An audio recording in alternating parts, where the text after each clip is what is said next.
नमस्कार, आपका हमारे YouTube चैनल पर स्वागत है। चतुर्थ श्रेणी कर्मचारी 2025 के लिए हमने मॉडल पेपर की सीरीज चालू की है, जो कि 7 अप्रैल 2025 को जारी हुए नए सिलेबस के अनुसार है। आप हमारे मॉडल पेपर को देखिए, जो कि मॉडल पेपर है बिल्कुल हूबहू जिस तरह का पेपर आएगा उसी के अनुसार बनाया गया है। आपकी तैयारी आपके मॉडल पेपर से और मजबूत होगी।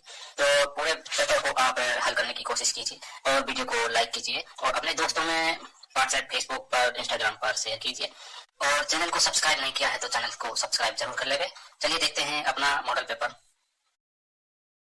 राजस्थान में बहुत कम वर्षा होती है क्योंकि राजस्थान में बहुत कम वर्षा होती है क्योंकि दोस्तों हवाएं किसी भी प्रकार की बाधाओं के संपर्क में नहीं आती, जिस कारण उन्हें ठंडा होने के लिए आवश्यक ऊंचाई प्राप्त नहीं हो पाती है। ये कथन दोस्तों बिल्कुल सही है। इसमें यहाँ पर सी नंबर का जो ऑप्शन है वो इसका राइट आंसर हो जाएगा। सबसे प्रमुख कारण है अरावली, क्योंकि दोस्तों ये जो मानसून की जो दिशा है उसके समानांतर है ये अरावली। ठीक है, तो ये मानसून को रोक नहीं पाती हवाओं को, तो इसकी वजह से दोस्तों राजस्थान में बहुत कम वर्षा होती है, यानी कि बाधाओं के संपर्क में नहीं आती। यहाँ पर सी नंबर का ऑप्शन बिल्कुल सही। सेकंड नंबर का प्रश्न इसमें देखिए, पश्चिमी राजस्थान में शुष्कता का कारण क्या है? पश्चिमी राजस्थान में शुष्कता का कारण क्या है दोस्तों? शुष्कता का कारण है अरावली श्रेणी की दिक स्थिति, अरावली श्रेणी की दिशा स्थिति। तो यहाँ पर इसमें दोस्तों सी नंबर का जो ऑप्शन है वो इसका बिल्कुल सही उत्तर हो जाएगा, याद रखना। ठीक है, आगे देखिए दोस्तों, यहाँ पे 3 नंबर का प्रश्न है, राजस्थान का सबसे छोटा कृषि जलवायु प्रदेश कौन सा है? राजस्थान का सबसे छोटा कृषि जलवायु प्रदेश है वो कौन सा है? इसका राइट आंसर हो जाएगा वो है दोस्तों आर्द्र दक्षिणी मैदान, आर्द्र दक्षिणी मैदान। यहाँ पर बी नंबर का ऑप्शन बिल्कुल सही उत्तर हो जाएगा। देखिए, राजस्थान के कृषि जलवायु प्रदेश को 10 भागों में बांटा गया है। ठीक है, जिसमें सबसे बड़ा जो क्षेत्र है वो अति शुष्क आंशिक सिंचित क्षेत्र है और सबसे छोटा है वो है आर्द्र दक्षिणी मैदान। तो यहाँ पर इस प्रश्न का राइट आंसर हो जाएगा बी नंबर ऑप्शन सही उत्तर। 4 नंबर का प्रश्न इसमें देखिए, भीखाबाई सागवाड़ परियोजना का संबंध किस जिले से है? बताइए, भीखाबाई सागवाड़ परियोजना का संबंध है वो किस जिले से है? तो दोस्तों इसका राइट आंसर हो जाएगा, ये जो परियोजना है ये दोस्तों माही नदी पर डूंगर जिले में है, डूंगरपुर जिले में। कहां पर है? माही नदी पर डूंगरपुर जिले में। यहाँ पर इसमें सी नंबर का जो ऑप्शन है वो इसका राइट आंसर हो जाएगा। 5 नंबर का प्रश्न इसमें देखिए, निम्नलिखित में से परंपरागत जल संरक्षण की विधि कौन सी है? परंपरागत जल संरक्षण की विधि कौन सी है दोस्तों? खड़ीन, टोबा, जोहड़, ये तीनों ही है। ये जल परंपरागत संरक्षण की क्या है? विधियां है। तो यहाँ पर इसका राइट आंसर क्या हो जाएगा? वो है उपरोक्त सभी। डी नंबर का जो ऑप्शन है वो इसका बिल्कुल सही उत्तर हो जाएगा। आगे देखिए, 6 नंबर का प्रश्न है, वर्ष 2011 में राजस्थान में सर्वाधिक महिला साक्षरता किस जिले में अंकित की गई? सर्वाधिक महिला साक्षरता है ये दोस्तों कौन से जिले में अंकित की गई? इसका सही उत्तर हो जाएगा वो है दोस्तों ये की गई दोस्तों कोटा में। कहां पर है? कोटा में। कोटा की जो महिला साक्षरता दर है वो दोस्तों 65.9% है। ठीक है, ये आप इसमें याद रखना। राइट आंसर हो जाएगा यहाँ पे बी नंबर ऑप्शन बिल्कुल सही। कोटा के बाद में जयपुर, फिर झुंझुनू। ठीक है, आगे देखिए दोस्तों, यहाँ पे 7 नंबर का प्रश्न है, चाकण बांध राज्य के किस जिले में अवस्थित है? बताइए, चाकण बांध कहां पर स्थित है दोस्तों? चाकण बांध है ये चाकण नदी पर स्थित है और ये कहां पर है? बूंदी जिले में। तो यहाँ पर इसमें बी नंबर का ऑप्शन बिल्कुल सही, बूंदी जिले में। 8 नंबर का प्रश्न इसमें देखिए, हाड़ौती के पठार की उत्पत्ति किस भौगोलिक संरचना का परिणाम है? हाड़ौती के पठार की उत्पत्ति किस भौगोलिक संरचना का परिणाम है दोस्तों? इसका जो राइट आंसर हो जाएगा वो है इसमें दोस्तों ये गोंडवाना लैंड भौगोलिक संरचना का परिणाम है। तो यहाँ पर इसमें सी नंबर का ऑप्शन बिल्कुल सही उत्तर इसमें हो जाएगा। ठीक है, यानी कि हाड़ौती के पठार की उत्पत्ति है वो विश्व के सबसे प्राचीन भूखंड गोंडवाना लैंड में ज्वालामुखी क्रिया से इसका उद्गम है वो हुआ है। ठीक है, तो यहाँ पर इसका राइट आंसर क्या हो जाएगा वो है सी नंबर का ऑप्शन बिल्कुल सही। आगे देखिए, यहाँ पे 9 नंबर का प्रश्न है, निम्नलिखित कथनों पर विचार कर असत्य कथन का अपने को यहाँ पर क्या करना है? चयन करना है कि कौन सा इसमें असत्य कथन है। दोस्तों देखिए, बनास नदी का उद्गम खमनौर की पहाड़ियों से राजसमंद से होता है। बिल्कुल सही बात है दोस्तों, पहला कथन सही है। आगे देखिए, बनास नदी पर बीसलपुर परियोजना बनी हुई है, ये भी कथन बिल्कुल सही है। आगे देखिए, बेंगू, ये बेंगू है। ठीक है, बेंगू चित्तौड़गढ़ में बनास, बेटच व मेनाल नदियों का त्रिवेणी संगम है। तो दोस्तों ये कथन है वो दोस्तों अपना इसमें गलत हो जाएगा। ठीक है दोस्तों, बनास, बेटच और मेनाल का जो त्रिवेणी संगम है वो बिंगोद भीलवाड़ा में है, बिंगोद भीलवाड़ा में। यहाँ पर ये चित्तौड़गढ़ है वो गलत दे रखा है। बिंगोद भीलवाड़ा में दोस्तों बनास, बेटच और मेनाल का त्रिवेणी संगम है। तो यहाँ पर ये सी नंबर का ऑप्शन राइट आंसर हो जाएगा, क्योंकि ये अपना असत्य कथन है। बाकी चौथा नंबर का भी देख लीजिए, जल ग्रहण व अपवा क्षेत्र की दृष्टि से राजस्थान में सबसे बड़ी नदी बनास नदी है। बिल्कुल सही बात है, यहाँ पर सी नंबर ऑप्शन सही। 10 नंबर का प्रश्न इसमें देखिए, राज्य का प्रतिष्ठित अमृता देवी विश्नोई स्मृति पुरस्कार किस लिए दिया जाता है? राज्य का प्रतिष्ठित अमृता देवी विश्नोई स्मृति पुरस्कार किस लिए दिया जाता है? तो दोस्तों इसका राइट आंसर हो जाएगा किस लिए दिया जाता है? तो दोस्तों ये वन्य जीव संरक्षण के लिए ये पुरस्कार है वो दिया जाता है। यहाँ पर इसमें बी नंबर का ऑप्शन बिल्कुल सही। 11 नंबर का प्रश्न इसमें देखिए, राज्य की प्रथम सिंचाई परियोजना कौन सी थी? राज्य की प्रथम सिंचाई परियोजना है वो दोस्तों कौन सी थी? तो यहाँ पर इसका राइट आंसर हो जाएगा दोस्तों वो है गंग नहर परियोजना। गंग नहर परियोजना है ये दोस्तों राजस्थान की प्रथम सिंचाई परियोजना थी और इस नहर का निर्माण है वो बीकानेर के शासक महाराजा गंगा सिंह द्वारा करवाया गया था। तो यहाँ पर इसका राइट आंसर क्या हो जाएगा? ए नंबर का ऑप्शन बिल्कुल सही। नेक्स्ट आगे देखिए, राज्य की किस वनस्पति को आदिवासियों का कल्पवृक्ष कहा जाता है? आदिवासियों का कल्पवृक्ष किसे कहते हैं दोस्तों? आदिवासियों का कल्पवृक्ष है वो महुआ, महुआ है। ठीक है, महुआ, महुआ। ठीक है, महुआ, महुआ वृक्ष को दोस्तों आदिवासियों का कल्पवृक्ष है वो कहा जाता है। तो यहाँ पर इसमें राइट आंसर क्या हो जाएगा? सी नंबर का ऑप्शन बिल्कुल सही, महुआ वृक्ष। दोस्तों महुआ वृक्ष के फलों का प्रयोग है वो तेल निकालने और देसी शराब बनाने में इसका उपयोग है वो किया जाता है। इसलिए इसको आदिवासियों का कल्पवृक्ष कहा जाता है। सी नंबर ऑप्शन बिल्कुल सही। 13 नंबर का प्रश्न है, केवलादेव राष्ट्रीय उद्यान राज्य के किस जिले में स्थित है? बताइए कहां पर स्थित है ये? तो दोस्तों ये भरतपुर जिले में स्थित है, सभी को पता होगा ये तो। डी नंबर का जो ऑप्शन है वो इसका बिल्कुल सही। इसको घना पक्षी विहार के नाम से भी जाना जाता है। 14 नंबर का प्रश्न है, 2011 की जनगणना के अनुसार राज्य में न्यूनतम महिला जनसंख्या वाला जिला है। 2011 की जनगणना के अनुसार राज्य में न्यूनतम महिला जनसंख्या वाला जिला है तो वो कौन सा है? तो दोस्तों इसका राइट आंसर हो जाएगा वो है इसमें जैसलमेर। यहाँ पर डी नंबर का जो ऑप्शन है वो इसका बिल्कुल सही उत्तर हो जाएगा। न्यूनतम महिला जनसंख्या वाला जिला कौन सा है? जैसलमेर। डी नंबर का ऑप्शन बिल्कुल सही उत्तर इसमें हो जाएगा। ठीक है, आगे देखिए दोस्तों, यहाँ पे 15 नंबर का प्रश्न है, राज्य का सर्वोच्च बिंदु कौन सा है? राज्य का सर्वोच्च बिंदु कौन सा है? ये तो सभी को पता होगा दोस्तों। भाई सर्वोच्च बिंदु यानी कि सबसे ऊंची चोटी कौन सी है? तो दोस्तों गुरु शिखर, जिसकी ऊंचाई कितनी है? 1722 मीटर है। कहां पर है? माउंट आबू में। तो यहाँ पर इसमें ए नंबर ऑप्शन बिल्कुल सही। 16 नंबर का प्रश्न इसमें देखिए, अंतरराज्यीय सीमा बनाने वाली राज्य की नदी कौन सी है? अंतरराज्यीय सीमा बनाने वाली राज्य की नदी है वो कौन सी है? तो दोस्तों सीधा सा है, राइट आंसर हो जाएगा चंबल, क्योंकि चंबल नदी का जो उद्गम है वो दोस्तों मध्य प्रदेश से होता है। ठीक है, और मध्य प्रदेश और राजस्थान की सीमा बनाते हुए दोस्तों ये आगे चली जाती है यमुना में। तो यहाँ पर इसका राइट आंसर क्या हो जाएगा? वो है दोस्तों चंबल। डी नंबर का ऑप्शन बिल्कुल सही। 17 नंबर का प्रश्न इसमें देखिए, राज्य में भील जनजाति द्वारा की जाने वाली स्थानांतरण कृषि को किस नाम से जाना जाता है? राज्य में भील जनजाति द्वारा की जाने वाली स्थानांतरण कृषि को किस नाम से जाना जाता है? तो दोस्तों बताइए किस नाम से जाना जाता है? तो इसका राइट आंसर हो जाएगा दोस्तों वो है, देखिए इसको चिमाता के नाम से जानते हैं। किस नाम से? चिमाता के नाम से। देखिए चिमाता, वालरा भी कहते हैं। ठीक है, चिमाता भी कहते हैं और वालरा कृषि भी कहते हैं राजस्थान में। ये भी आपको थोड़ा सा याद रखना है। ठीक है, वालरा भी नाम याद रखना है। तो यहाँ पर इसमें राइट आंसर हो जाएगा सी नंबर ऑप्शन सही। आगे देखिए, अरावली पर्वतमाला की राजस्थान में लंबाई है। अरावली पर्वतमाला की कुल लंबाई कितनी है? 692 किलोमीटर। ठीक है, राजस्थान में कितनी है? 550 किलोमीटर। तो यहाँ पर इसमें राइट आंसर क्या हो जाएगा? सी नंबर ऑप्शन सही। नेक्स्ट, राजस्थान की किस वनस्पति को रेगिस्तान का कल्पवृक्ष कहा जाता है? राजस्थान की किस वनस्पति को रेगिस्तान का कल्पवृक्ष कहा जाता है?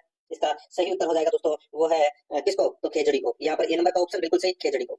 20 नंबर का प्रश्न इसमें देखिए, राजस्थान का कौन सा वन्यजीव अभ्यारण्य काले हिरणों के लिए प्रसिद्ध है? काले हिरणों के लिए कौन सा अभ्यारण्य प्रसिद्ध है? दोस्तों इसका राइट आंसर हो जाएगा वो है तालछापर वन्यजीव अभ्यारण्य। ठीक है, तालछापर वन्यजीव अभ्यारण्य ये काले हिरणों के लिए प्रसिद्ध है। डी नंबर ऑप्शन बिल्कुल सही। देखिए आपको राजस्थान भूगोल में ये पता लगाना था कि आपके कितने प्रश्न है वो राजस्थान भूगोल में सही हुए। दोस्तों अब अपन भाग 2 के अंदर राजस्थान इतिहास एवं कला संस्कृति के 20 प्रश्न है वो पढ़ने जा रहे हैं। देखिए 21 नंबर का प्रश्न है, पतोबा सांधवा का युद्ध कब हुआ? पतोबा सांधवा का युद्ध है वो कब हुआ? तो दोस्तों पतोबा नहीं, इसको पहोबा कर लेना। ठीक है, ये थोड़ा सा टाइप सही नहीं हुआ दोस्तों। पहोबा या पाहेबा कर सकते हैं, पाहेबा या साहेबा। ठीक है, पाहेबा या साहेबा का युद्ध है वो दोस्तों कब हुआ था? तो दोस्तों ये युद्ध हुआ था दोस्तों 1541 ईस्वी में। कब हुआ था? 1541 ईस्वी में। यहाँ पर डी नंबर का ऑप्शन राइट आंसर हो जाएगा। और ये युद्ध है वो किस किस के बीच में हुआ था? दोस्तों ये जोधपुर के शासक मालदेव और बीकानेर के शासक राव जैत सिंह के मध्य ये हुआ था, और इस युद्ध में राव जैत सिंह है वो मारा गया था। ठीक है, तो यहाँ पर इसमें डी नंबर का ऑप्शन बिल्कुल सही उत्तर हो जाएगा। 22 नंबर का प्रश्न है इसमें देखिए, गौरीशंकर हीराचंद ओझा ने अपने किस ग्रंथ में राजपूतों को प्राचीन वैदिक क्षत्रियों की संतान माना है? गौरीशंकर हीराचंद ओझा ने अपने किस ग्रंथ में राजपूतों को प्राचीन वैदिक क्षत्रियों की संतान माना है? तो दोस्तों यहाँ पर इसका राइट आंसर क्या हो जाएगा?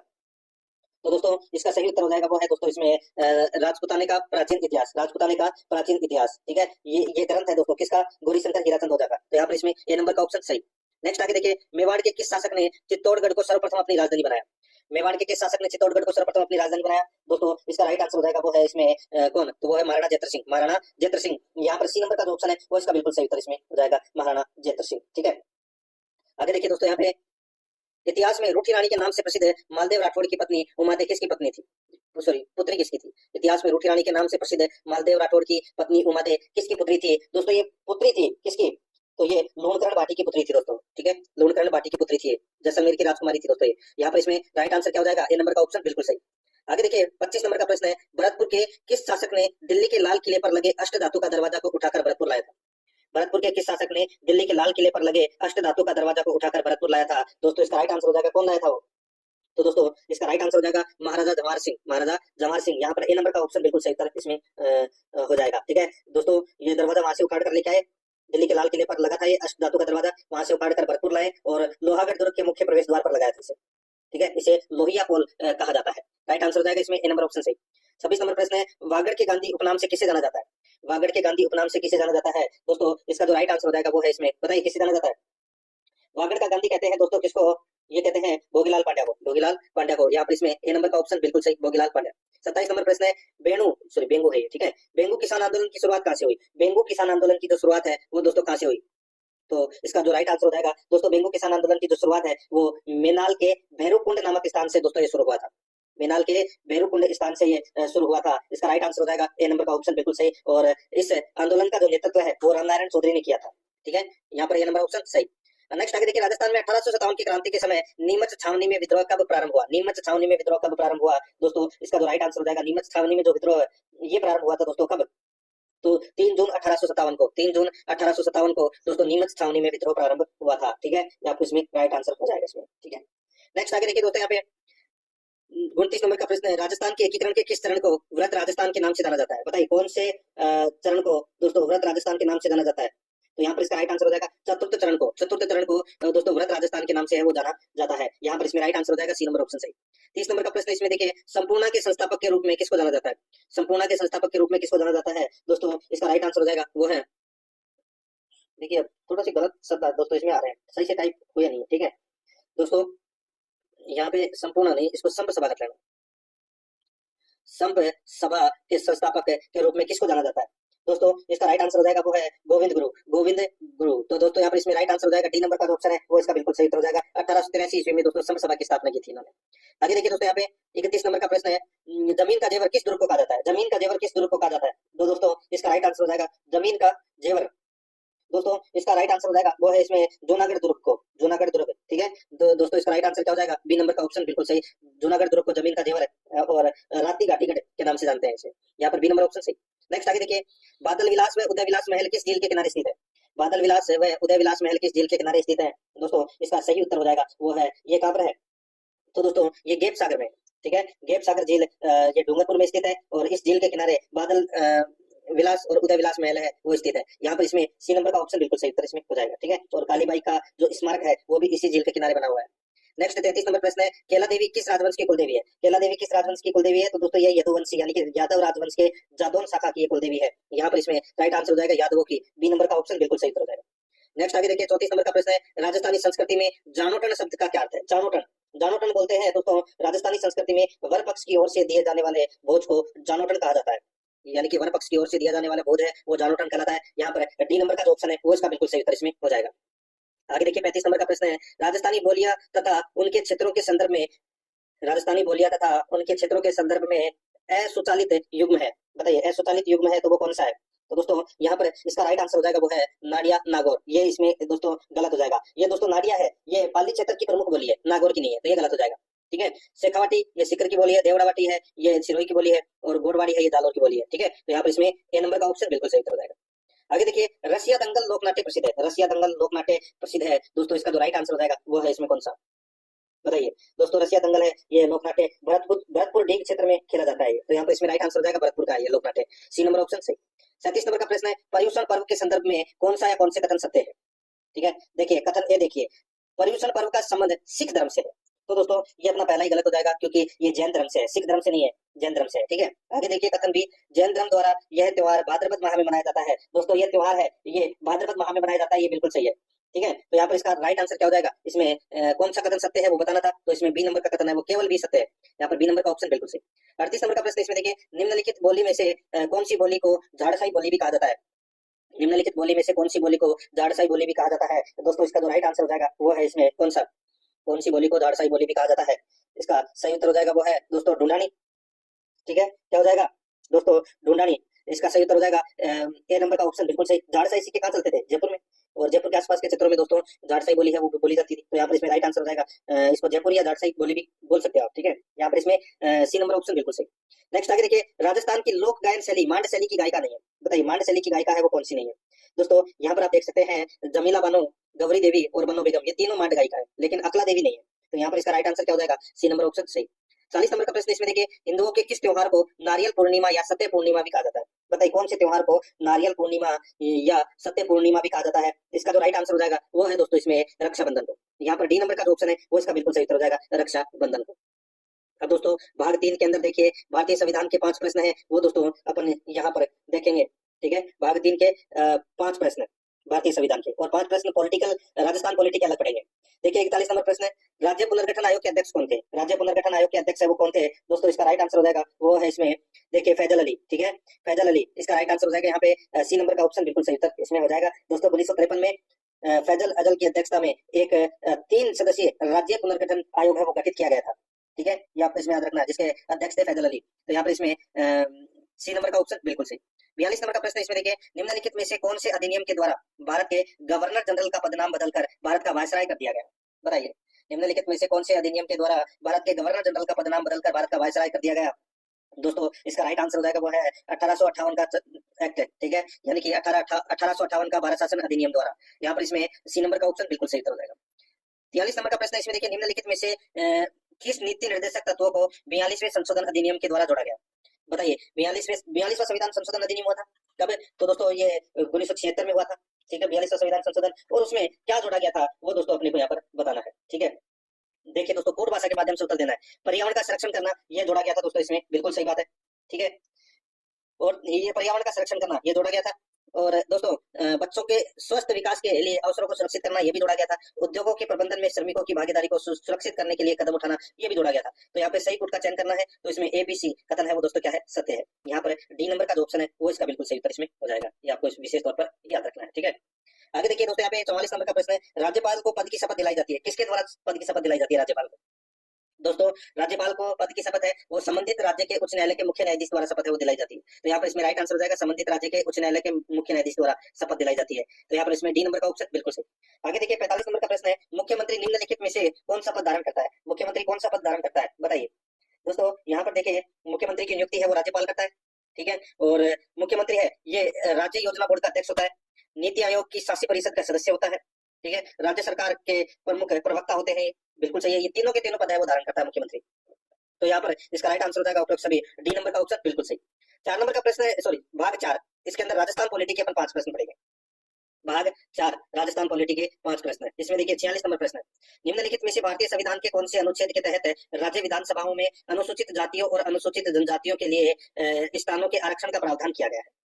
बताइए, ये आरक्षण का प्रावधान किया गया है वो किया गया है दोस्तों अनुच्छेद 332। राजस्थान में कितनी सीटें आरक्षित है? 59। यहाँ पर इसमें दोस्तों इसी आरक्षण के प्रावधान के अनुसार, ठीक है। तो यहाँ पर इसमें सी नंबर का ऑप्शन बिल्कुल सही। आगे देखिए दोस्तों, यहाँ पे स्थानीय स्वशासन है। स्थानीय स्वशासन क्या है दोस्तों? स्थानीय स्वशासन है ये क्या है? ये दोस्तों वह व्यवस्था जिनमें उन स्थानीय इकाइयों जिनमें निर्वाचित व्यक्ति होते हैं जिनके द्वारा स्थानीय सेवाओं का दोस्तों प्रशासक हो। तो यहाँ पर इसमें राइट आंसर हो जाएगा वो है सी नंबर का ऑप्शन बिल्कुल सही उत्तर इसमें हो जाएगा, ठीक है। नेक्स्ट आगे देखिए दोस्तों, यहाँ पे राजस्थान के प्रथम राज्यपाल कौन थे? राजस्थान के प्रथम राज्यपाल कौन थे? तो वो थे गुरुमुख निहाल सिंह, सभी को पता होगा, ये नंबर ऑप्शन सही उत्तर। नेक्स्ट आगे देखिए, राज्य मानवाधिकार आयोग सदस्य की सेवानिवृत्ति की आयु क्या निर्धारित की गई है? बताइए दोस्तों, 3 वर्ष या 70 वर्ष की आयु, जो भी पहले हो। तो यहाँ पर इसका राइट आंसर हो जाएगा 70 वर्ष, डी नंबर का जो ऑप्शन है वो इसका बिल्कुल सही उत्तर हो जाएगा। 50 नंबर का प्रश्न इसमें देखिए, किसी उच्च न्यायालय के न्यायाधीश को उसके कार्यकाल में उसके पद से किसके द्वारा हटाया जा सकता है? बताइए, बहुत ही अच्छा प्रश्न है दोस्तों, किसी उच्च न्यायालय के न्यायाधीश को उसके कार्यकाल में उसके पद से किसके द्वारा हटाया जा सकता है? तो दोस्तों ये हटाने का जो प्रावधान है वो है दोस्तों संसद द्वारा 2/3 बहुमत से पारित संकल्प के आधार पर राष्ट्रपति द्वारा हटाया जाता है दोस्तों। यहाँ पर इसमें बी नंबर का जो ऑप्शन है वो इसका बिल्कुल सही उत्तर इसमें हो जाएगा, ठीक है दोस्तों। अब अपन सामान्य विज्ञान के है वो 5 प्रश्न पढ़ेंगे सिलेबस के अकॉर्डिंग भाग 5 में, ठीक है। 51 नंबर प्रश्न देखिए, कम तापमान पर दूध के खट्टा होने में शामिल है। कम तापमान पर दूध के खट्टा होने में शामिल है, तो दोस्तों दूध का खट्टा होने में क्या शामिल है? दोस्तों इसका जो राइट आंसर हो जाएगा दूध का खट्टा होना। बताइए दोस्तों, ये एक रासायनिक परिवर्तन है, ठीक है। क्या है दोस्तों? रासायनिक परिवर्तन है ये। तो यहाँ पर बी नंबर का ऑप्शन बिल्कुल सही उत्तर इसमें हो जाएगा। नेक्स्ट आगे देखिए, उस धातु का नाम बताइए, उस धातु का नाम बताइए जो कमरे के तापमान पर द्रव अवस्था में पाई जाती है। बहुत ही अच्छा प्रश्न है ये, प्रश्न दोस्तों परीक्षा में पूछा भी जा चुका है। तो दोस्तों ब्रोमीन एकमात्र अधातु है। ब्रोमीन है वो एकमात्र अधातु है जो कमरे के तापमान पर द्रव अवस्था में पाई जाती है। ये तो क्या है? अधातु है, ठीक है। और जो ये मरकरी है ये दोस्तों धातु है, ये आपको इसमें विशेष तौर पर याद रखना है, ठीक है। तो यहाँ पर इसका राइट आंसर क्या हो जाएगा? ए नंबर ऑप्शन बिल्कुल सही, अधातु के बारे में पूछा गया। देखिए यहाँ पे 53 नंबर प्रश्न है, हीरे की चमक का कारण है। हीरे की चमक का कारण क्या है? तो दोस्तों हीरे की चमक का कारण पूर्ण आंतरिक परावर्तन है। क्या है? पूर्ण आंतरिक यानी कि प्रकाश का पूर्ण आंतरिक परावर्तन। यहाँ पर ए नंबर ऑप्शन बिल्कुल सही हो जाएगा। आगे देखिए, कौन से जीवाणु में सुजाक रोग होता है? कौन से जीवाणु में सुजाक रोग होता है? दोस्तों इसका राइट आंसर हो जाएगा सुजाक रोग है ये दोस्तों।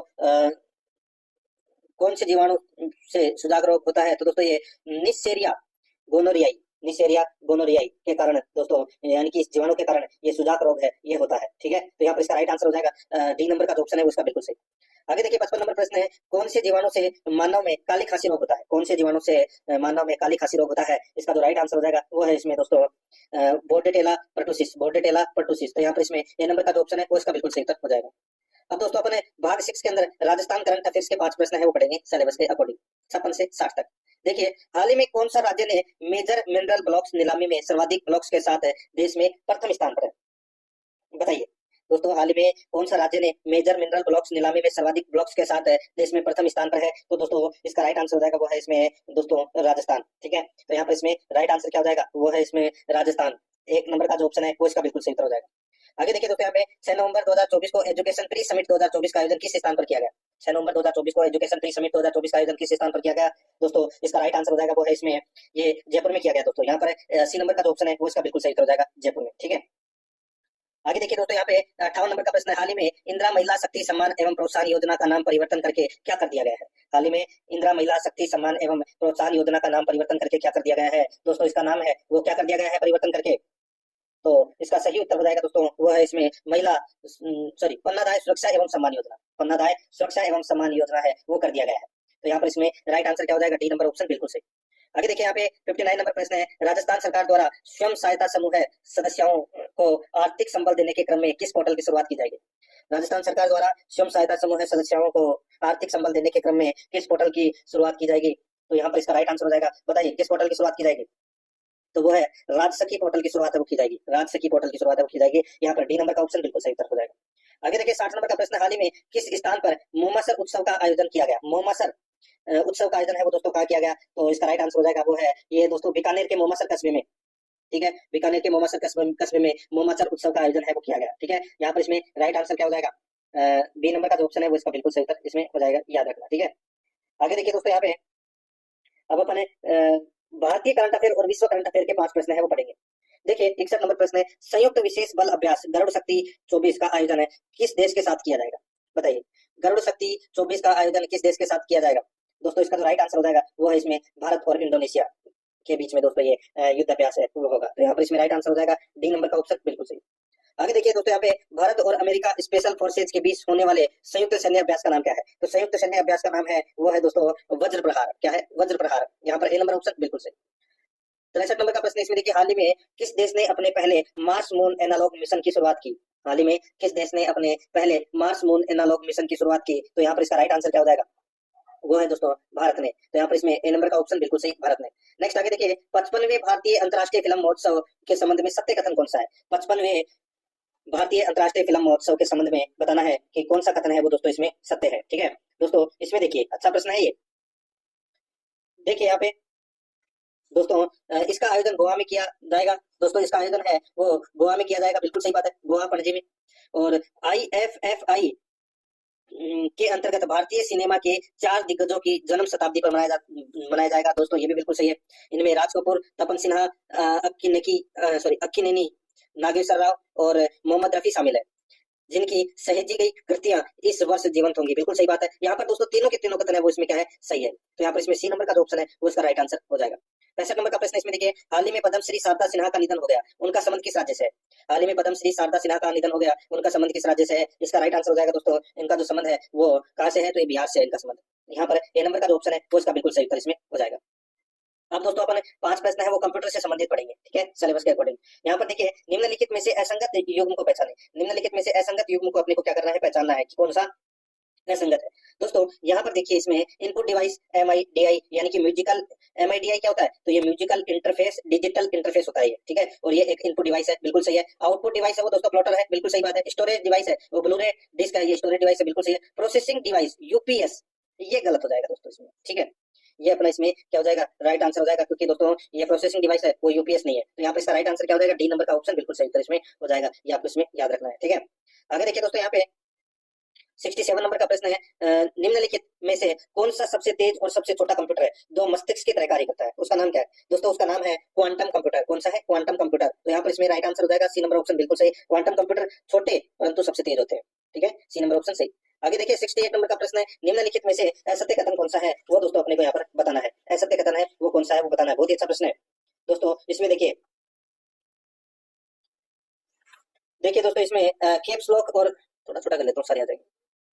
देखिए सत्य कथन बताना था। कैप्स लॉक और नम लॉक को टॉगल कुंजी कहते हैं क्योंकि जब ये दबाए जाते हैं तो इनकी अवस्थाएं परिवर्तित होती रहती है। तो दोस्तों बिल्कुल सही बात है, पहला कथन है वो इसमें क्या है, बिल्कुल सही बात है। शिफ्ट कुंजी को संयोजक कुंजी भी कहा जाता है क्योंकि इसका अन्य कुंजी के साथ ही प्रयोग संभव है। बिल्कुल सही बात है। आगे देखिए एंटर कुंजी ओके बटन दबाने का एक वैकल्पिक तरीका है। तो बिल्कुल सही बात है दोस्तों, एंटर कुंजी का मतलब क्या होता है, ओके बटन। ठीक है, एंटर कुंजी ओके बटन दबाने का एक वैकल्पिक तरीका है। बिल्कुल सही है। आगे देखिए QWERTY की बोर्ड में कुल 100 कुंजी होती है। ये कथन दोस्तों अपना इसमें गलत हो जाएगा। दोस्तों QWERTY कीबोर्ड में कुल मानक दोस्तों 104 कुंजियां होती है। ठीक है, 100 नहीं होती। अपने को सत्य कथन बताना था, डी नंबर का ऑप्शन राइट आंसर हो जाएगा। आगे देखिए दोस्तों एलईडी का फुल फॉर्म होता है। एलईडी का फुल फॉर्म क्या होता है, तो दोस्तों एलईडी का फुल फॉर्म होता है light emitting decode, light emitting diode. तो यहाँ पर इसका राइट आंसर हो जाएगा light editing diode. Sorry emitting होता है, क्या होता है, एमिटिंग डायोड। तो यहाँ पे लाइट एमिटिंग डायोड। ठीक है, तो यहाँ पर इसमें लाइट एमिटिंग डायोड इसका राइट आंसर हो जाएगा। आगे देखिए जब आप कंप्यूटर को बूट करते हैं तो बताइए क्या होगा, बूट करते हो तो दोस्तों ऑपरेटिंग सिस्टम डिस्क में रैम में कॉपी किया जाता है। तो यहाँ पर इसमें सी नंबर का जो ऑप्शन है वो इसका राइट आंसर हो जाएगा, याद रखना। ठीक है, एक होता है कोल्ड बूटिंग जिसमें बंद कंप्यूटर को शुरुआत से स्टार्ट किया जाता है। एक होता है दोस्तों वार्म बूट। ठीक है, इसमें कंप्यूटर पहले से चालू है उसे रिस्टार्ट किया जाता है। तो यहाँ पर इसका राइट आंसर क्या हो जाएगा, वो है सी नंबर का ऑप्शन, बिल्कुल सही तरह इसमें हो जाएगा। ठीक है, अब दोस्तों अपन भाग 9 के अंदर 20 प्रश्न है वो हिंदी व्याकरण से संबंधित पढ़ेंगे भाग 9 के अंदर। ठीक है, देखिए दोस्तों निम्नलिखित में से व्यंजन संधि का उदाहरण नहीं है, बताइए कौन सा व्यंजन संधि का उदाहरण नहीं है। तो दोस्तों यहाँ पर देखिए आपको दिखाई दे रहा पल्लव में है, उल्लास में है, तल्लीन में है, सुधेंदु। दोस्तों सुधा प्लस इंदु, इसमें गुण संधि का प्रयोग हुआ है। तो यहाँ पर इसमें डी नंबर का ऑप्शन राइट आंसर।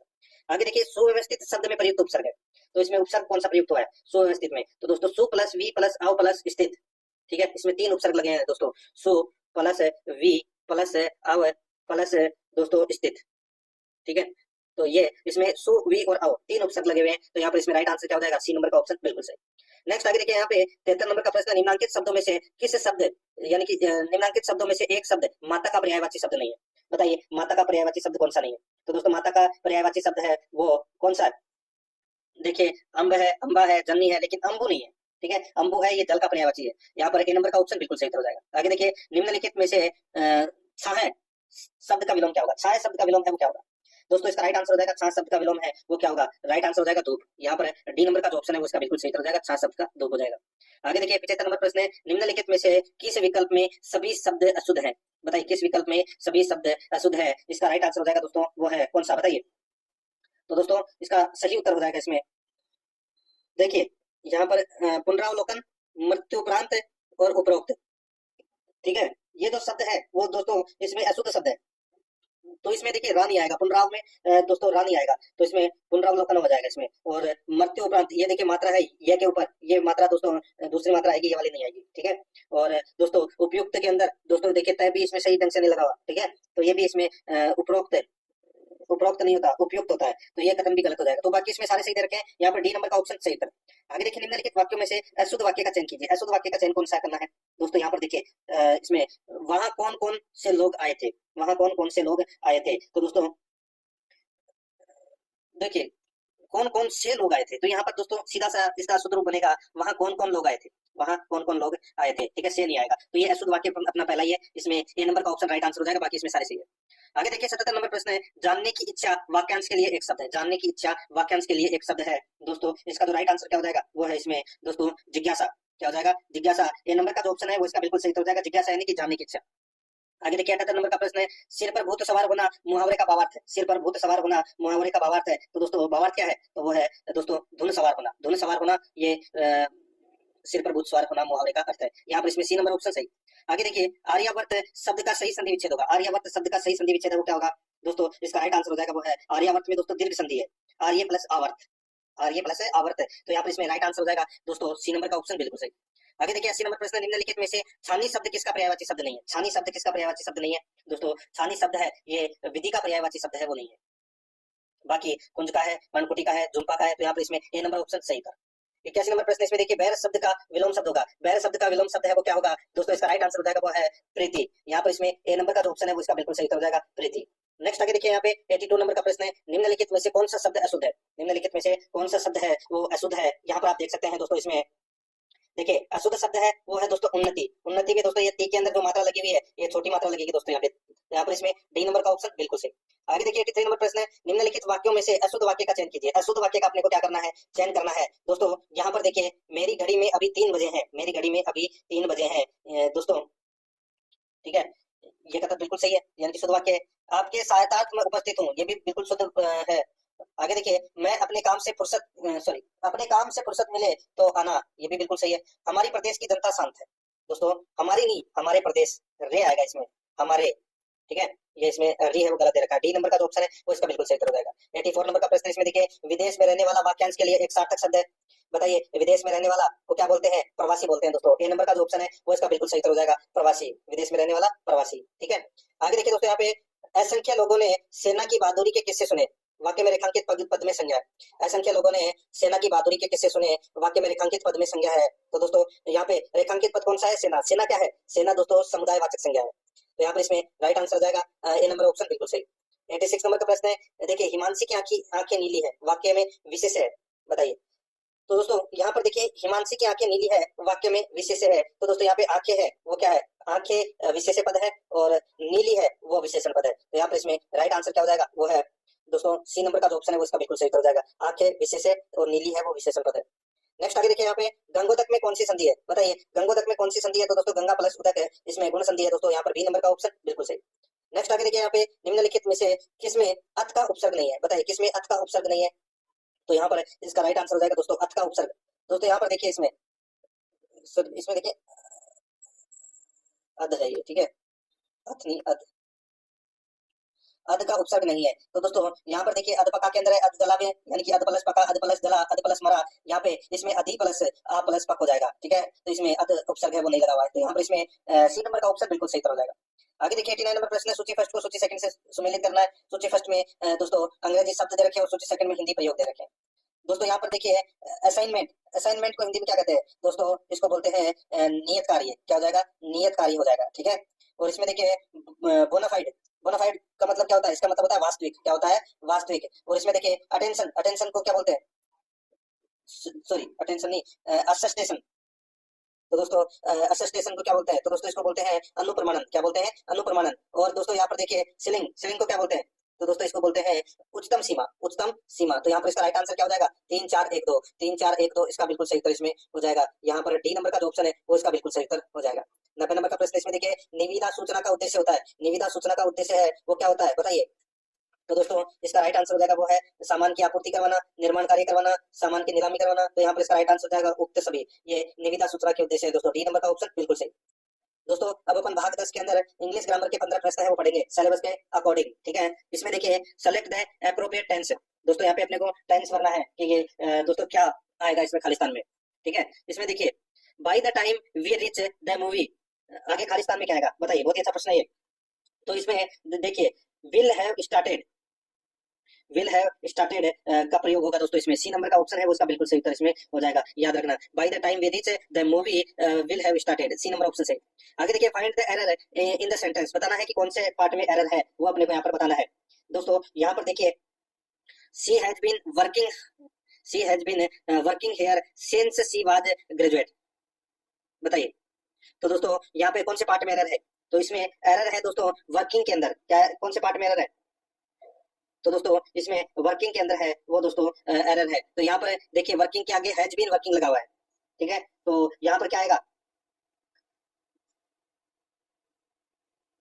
देखिए यहाँ पर she has been working here since she was graduate, तो शी वाज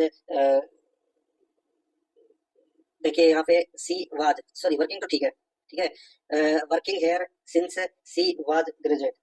तो दोस्तों यहाँ पर देखिए इसमें वाज ग्रेजुएट की जगह दोस्तों क्या जाएगा, ग्रेजुएटेड, ईडी और लग जाएगा दोस्तों इसके आगे, ठीक है, यानी कि डी और लग जाएगा। तो यहाँ पे वाज जो आया है वो दोस्तों इसमें गलत आया, ठीक है। तो यहाँ पर इसका राइट आंसर क्या हो जाएगा, वो है सी नंबर का जो ऑप्शन है वो इसका बिल्कुल सही, ठीक है। तो यहाँ पर सी नंबर ऑप्शन सही। आगे देखिए दोस्तों यहाँ पे choose the correct passive form, choose the correct passive form. तो दोस्तों यहाँ पर देखिए इसमें they are painting the house, they are painting the house. तो दोस्तों इसमें राइट आंसर क्या हो जाएगा, इसका पैसिव बनेगा दोस्तों क्या, बताइए। इसका पैसिव बनेगा the house is being painted. तो यहाँ पर इसमें सी नंबर का ऑप्शन बिल्कुल सही। नेक्स्ट आगे देखिए दोस्तों, यहाँ पे find the error in passive voice, बताना है कि कौन से पैसिव वॉइस में एरर है। देखिए यहाँ पे the book was read by me yesterday, बताइए। तो दोस्तों यहाँ पर देखिए कौन से पार्ट में एरर है, तो इसमें दोस्तों नो एरर है। ठीक है, ये सारे के सारे सही है। यहाँ पर इसमें डी नंबर का जो ऑप्शन है वो इसका बिल्कुल सही उत्तर हो जाएगा। आगे देखिए यहाँ पे 25 नंबर प्रश्न है, identify the correct indirect from. यहाँ पे देखिए John said I have finished my work, John said I have finished my work. तो दोस्तों इसका राइट आंसर क्या हो जाएगा, वो है इसमें दोस्तों, ये इसमें हो जाएगा John said that he had finished his work. यहाँ पर बी नंबर का ऑप्शन बिल्कुल सही हो जाएगा। 96 नंबर का प्रश्न इसमें देखिए find the error in indirect speech, find the error in indirect speech. इसमें देखिए she told that she was tired. तो दोस्तों यहाँ पर बताना है कि कौन से पार्ट में एरर है, एरर कौन से पार्ट में है। तो दोस्तों यहाँ पर देखिए जो टोल्ड है, ठीक है, टोल्ड की जगह क्या आएगा, तो दोस्तों टोल्ड की जगह है सैड। देखिए सॉरी, टोल्ड की जगह टोल्ड, टोल्ड है, ठीक है। तो यहाँ पे सैड और टोल्ड मी, ठीक है। तो यहाँ पर इसमें राइट आंसर क्या हो जाएगा दोस्तों, टोल्ड में एरर है। यहाँ पर इसमें दोस्तों सी साइड दैट आएगा इसमें, ठीक है, ए नंबर ऑप्शन सही। आगे देखिए चेंज टू एक्सक्लेमेटरी, यहाँ पर देखिए it is a beautiful garden, it is a beautiful garden. तो यहाँ पर इसका राइट आंसर हो जाएगा वो है दोस्तों what a beautiful garden it is. यहाँ पर ए नंबर का ऑप्शन बिल्कुल सही था। नेक्स्ट आगे देखिए दोस्तों find the error in transformation, find the error in transformation. तो इसमें देखिए सी सिंग्स वेल, इसका नेगेटिव देखिए सी डज नॉट सिंग्स वेल। तो बताइए कौन से पार्ट में एरर है दोस्तों, इसका एरर हो जाएगा इसमें देखिए सिंग्स, सिंग्स है इसमें, इसका राइट आंसर क्या हो जाएगा, वो हो जाएगा दोस्तों इसमें he does not Singh well, sings नहीं आएगा इसमें, ठीक है। यहाँ पर सी नंबर का ऑप्शन बिल्कुल सही। आगे देखिए choose the correct sentence, correct sentence कौन सा है, इसमें देखिए दोस्तों यहाँ पर है इसमें देखिए he has 2 cats and a dog। तो यहाँ पर इसमें बी नंबर का ऑप्शन बिल्कुल सही। 100 नंबर प्रश्न इसमें देखिए आइडेंटिफाई द एरर। तो इसमें देखिए he has a apple in his hand, he has a apple in his hand। तो दोस्तों इसका जो राइट आंसर हो जाएगा वो है दोस्तों इसमें कौन सा, बताइए। तो दोस्तों इसका राइट आंसर हो जाएगा देखिए he has a apple in his hand। तो यहाँ पर इसका सही उत्तर हो जाएगा वो है इसमें, बताइए कौन से पार्ट में एरर है। तो दोस्तों इसमें ए पार्ट में एरर है दोस्तों, ए की जगह एन का प्रयोग होगा, एन एप्पल, ठीक है। यहाँ पर इसका right answer B number option सही। आगे देखिए आर्टिकल बनना है, सेलेक्ट द करेक्ट आर्टिकल। देखिए सनराइज इन द ईस्ट, तो यहाँ पर क्या आएगा दोस्तों, इसमें द का प्रयोग होगा, द सनराइज आएगा। तो यहाँ पर इसमें राइट आंसर हो जाएगा सी नंबर ऑप्शन सही। आगे देखिए identify the sentence with incorrect punctuation. दोस्तों आपने बताना है कि कौन सा सेंटेंस है वो जिसमें कॉमे ओमे सब कुछ सही लिखा हुआ है। तो दोस्तों यहाँ पर देखिए इसमें it's a beautiful day isn't it. तो यहाँ पर इसमें बी नंबर का ऑप्शन बिल्कुल सही हो जाएगा। 103 नंबर प्रश्न है, इसमें भी देखिए choose the correct sentence with the correct preposition है, करेक्ट प्रीपोजिशन अपने को बताना है। दोस्तों इसमें देखिए he is good at playing cricket, he is good at playing cricket. यहाँ पर बी नंबर का ऑप्शन बिल्कुल सही हो जाएगा। आगे देखिए choose the correct Hindi translation. तो इसमें देखिए she reads a book, she reads a book. दोस्तों इसका राइट आंसर क्या हो जाएगा, वो है इसमें सी रीड्स ए बुक है। तो यहाँ पर इसका सही उत्तर हो जाएगा दोस्तों वो है इसमें वह एक किताब पढ़ती है। यहाँ पर बी नंबर का ऑप्शन बिल्कुल सही उत्तर हो जाएगा। 105 नंबर का प्रश्न इसमें देखिए choose the correct Hindi term of. यहाँ पर देखिए ऑर्डिनेंस, ऑर्डिनेंस को हिंदी में क्या कहते हैं, बताइए दोस्तों। इसको बोलते हैं अध्यादेश, क्या बोलते हैं, अध्यादेश। यहाँ पर बी नंबर का ऑप्शन बिल्कुल सही उत्तर इसमें हो जाएगा। अब दोस्तों अपन भाग 11 के अंदर गणित के 15 प्रश्न है वो पढ़ेंगे। गणित के 15 प्रश्न है भाग 11 के अंदर। देखिए 106 नंबर का प्रश्न है, 3 डिब्बों में पानी और दूध के क्रमशः 3 मिश्रण 403 लीटर, 713 लीटर और 496 लीटर है। कौन सा सबसे बड़ा माप उन्हें पूरा माप लेगा। सीधा सा इसमें क्या करना है दोस्तों, HCF निकालना है, ठीक है। HCF है दोस्तों आपको निकालना है, ठीक है। तो यहाँ पर आप देख सकते हैं दोस्तों कितना 403 और 713 और 496, ठीक है। इसका आप HCF निकालिए। इसका HCF निकलेगा दोस्तों कितना 31, ठीक है, 31 लीटर, सॉरी 31 निकलेगा दोस्तों इसका HCF। तो यहाँ पर इसका राइट आंसर क्या हो जाएगा, वो है इसमें दोस्तों कितना, सी नंबर का जो ऑप्शन है वो इसका बिल्कुल सही। इसका HCF 31 निकलेगा दोस्तों। आगे देखिए 8 क्रमिक सम संख्याओं का औसत है 65 है, 8 क्रमिक सम संख्याओं का औसत 65 है, ठीक है। यदि अगली 4 क्रमिक सम संख्याएं शामिल हो जाए तो सभी संख्याओं का औसत कितना होगा, सभी संख्याओं का औसत है वो कितना होगा। दोस्तों यहाँ पर देखिए ये जो 8 क्रमिक सम संख्याओं का औसत है वो 65 है। तो दोस्तों इसको अपन ऐसे लिख सकते हैं कि दोस्तों देखिए 8 क्रमिक सम संख्याओं का औसत 65 है, ठीक है। तो यहाँ पर दोस्तों अपन तो x बराबर कितना हो जाएगा दोस्तों इसमें 65 है, ठीक है। अब देखिए संख्या अपने को ज्ञात करनी है, तो 4 तो 65 के पीछे ले लीजिए, 4 65 के आगे के ले लीजिए, ठीक है। तो दोस्तों देखिए यहाँ पे एक हो जाएगा 58, एक हो जाएगा दोस्तों इसमें 60 है, एक हो जाएगा 62 है, एक 64 है, एक 66 है, एक 68 है, एक हो जाएगा दोस्तों इसमें 70 और एक हो जाएगा 72, ठीक है। तो यहाँ पे 72 का तो टोटल औसत है वो कितना आ गया 65, ठीक है 72 तक। अब इसमें 74, 76, 78 और 80 जोड़ेंगे तो दोस्तों इसमें औसत है वो टोटल कितना हो जाएगा 69 का। तो यहाँ पर इसमें ए नंबर का ऑप्शन बिल्कुल सही उत्तर इसमें हो जाएगा।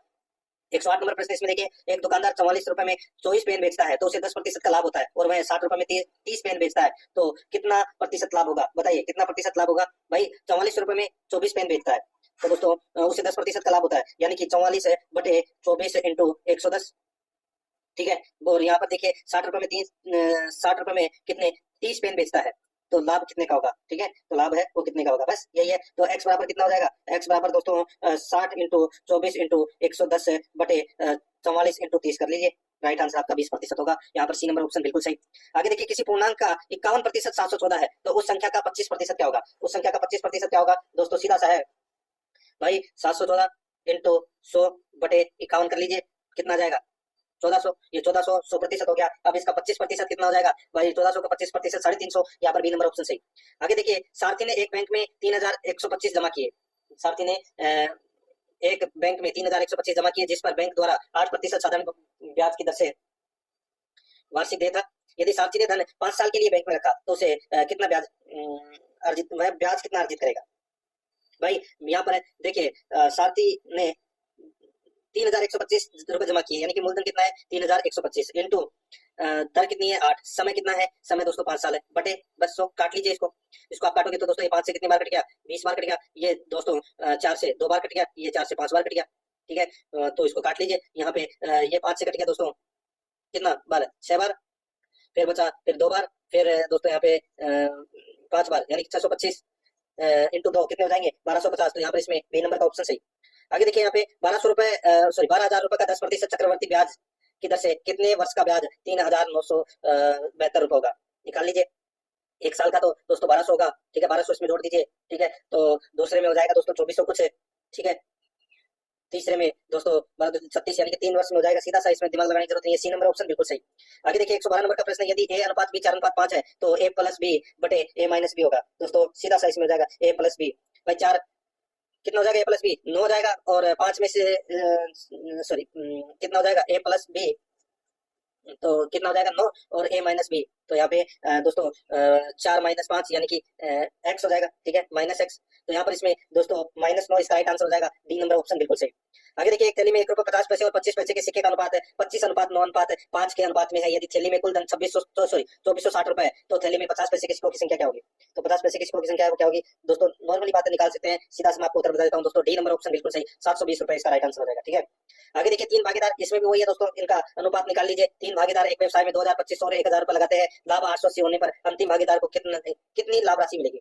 सीधा है 2500 और 1000 का अनुपात निकालोगे तो दोस्तों यहाँ पर देखिए 500 को काट लीजिए तो यहाँ पे 4:5:2, ठीक है। अनुपातों का योग कितना हो जाएगा? 11, ठीक है। अब यहाँ पे अपने को अंतिम भागीदारी की बात करना है। अंतिम भागीदार कौन है? तो दोस्तों 2 है, जिसका 2 अनुपात है। तो सीधा सा है 2/11 इंटू 880 काट लीजिए दोस्तों, कितना जाएगा? 160। तो यहाँ पर इसमें डी नंबर का ऑप्शन बिल्कुल सही।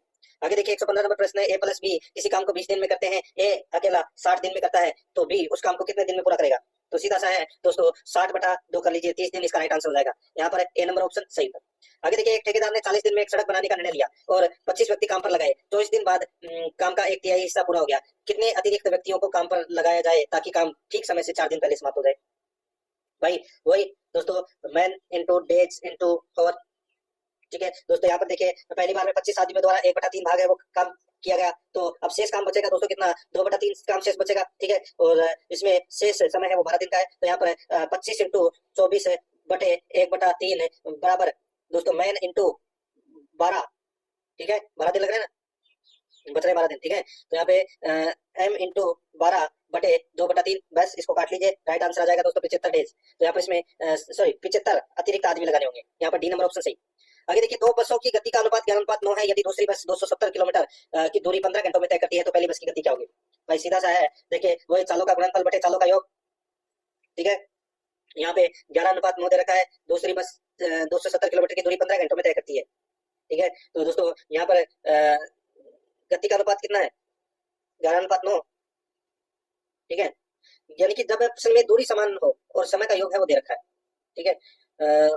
तो पहली बस की गति है वो ज्ञात करनी है। तो यहाँ पर 270 में देखिए, इसका सूत्र तो नहीं है, सूत्र है दूरी बराबर चालों का गुणनफल बटे चालों का योग इंटू समयांतर। तो यहाँ पर दोस्तों इसका सही उत्तर हो जाएगा इसमें दोस्तों पहली बस की गति है वो इसमें गति आएगी 20 किलोमीटर। ठीक है, यहाँ पे 20 किलोमीटर कर लेना। सी नंबर का जो ऑप्शन है वो इसका बिल्कुल सही उत्तर इसमें हो जाएगा। आगे देखिए दोस्तों, यहाँ पे 118 से 120 नंबर प्रश्न है, पैराग्राफ का अध्ययन करके उत्तर देना है। यहाँ पर देखिए वर्षों में 3 कंपनियों का व्यय करोड़ रुपए में, 3 कंपनियों का व्यय, यानी कि 118 नंबर प्रश्न देखिए, कंपनी ए का कुल व्यय कंपनी बी के कुल व्यय से कितने प्रतिशत लगभग कम है। तो दोस्तों यहाँ पे कंपनी ए का कुल व्यय, ये देखिए ये डायग्राम देख लीजिए आप, यहाँ पे कंपनी ए का कुल व्यय, तो ये जो कंपनी ये वाली ए है, ठीक है, इसमें देखिए शुरुआत में आप देख सकते हैं यहाँ पे ये आया, ये कंपनी ए है पहले नंबर पे, ठीक है, ये 30, फिर ये 60, फिर ये 40, फिर ये 70 और फिर ये 100, फिर ये दोस्तों यहाँ पे 50 और फिर 120, इनका सबका टोटल कर लीजिए कितना आ जाएगा, 470 आ जाएगा। ठीक है, अब कंपनी बी के कुल व्यय का निकालना है, तो कंपनी बी का देखिए यहाँ पे कितना है, कंपनी बी का दोस्तों यहाँ पे 80, ठीक है, ये 40 है, ऐसे करके दोस्तों इनका टोटल करके, ठीक है, और इसका प्रतिशत निकालना है। इसका राइट आंसर हो जाएगा दोस्तों यहाँ पे दोस्तों 16%। तो यहाँ पर इसमें बी नंबर का ऑप्शन बिल्कुल सही। आगे देखिए, प्रत्येक वर्ष में सभी 3 कंपनियों द्वारा मिलकर किया गया लगभग औसत व्यय करोड़ों में क्या है। तो करोड़ों में क्या है दोस्तों, ये डायग्राम से आपको ये उत्तर देना है। ठीक है, मैं आपको डायरेक्ट बताता हूँ इसका राइट आंसर। तो यहाँ पे औसत निकालना है, तो यहाँ पे औसत है दोस्तों निकलेगा कितना, तो इसमें 232.85 करोड़ निकलेगा। तो यहाँ पर इसमें ए नंबर का ऑप्शन बिल्कुल सही।